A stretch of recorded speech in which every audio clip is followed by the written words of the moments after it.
E aí, meus lobinhos, minhas lobinhas, tudo bem com vocês? Aqui quem fala é o Kai Alpha.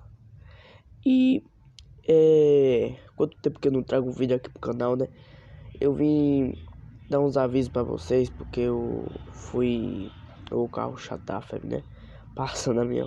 Beleza. Eu vim falar porque eu não gravei mais vídeo. Porque eu não sei se eu gravei esse vídeo. Ah, não gravei não. Eu perdi meu mapa do Minecraft da saga O Mundo Wolf. Eu perdi.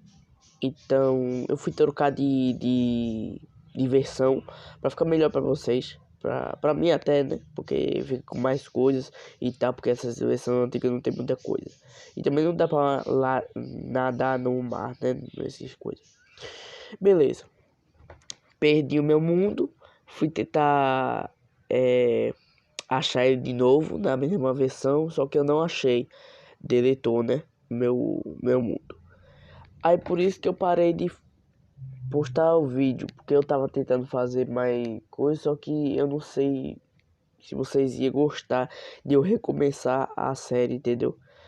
E bom, tomei meu raciocínio, né? E vou refazer a minha série de Minecraft e vou continuar a jogar Block Strike e os outros jogos que eu tava jogando no meu canal. Eu tava procurando um app melhor para editar meus vídeos, porque aquele tava com o gráfico do vídeo muito ruim. Pelo menos eu tava assistindo e eu vi que tava muito ruim o gráfico e eu tentei achar outro gravador e outro editor de vídeo, só que eu não achei. Esse vídeo vai ser bem curtinho mesmo, só para avisar vocês aqui.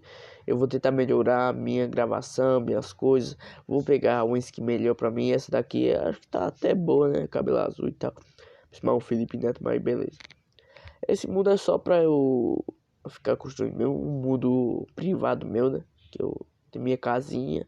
Ali atrás de mim é um negócio de esqueleto para fazer esqueleto para eu ganhar XP, osso, arco e flecha.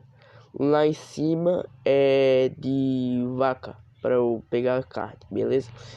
Então, basicamente só vim aqui falar para vocês e tal. Que foi isso, mano. Desculpa a demora por não postar vídeo pra vocês e tal, beleza? Bom, só era isso. E fiquem com Deus. E provavelmente hoje vai ter vídeo. Se não tiver, amanhã vai ter, beleza? Tchau, falou e fui, mano. Fique com Deus.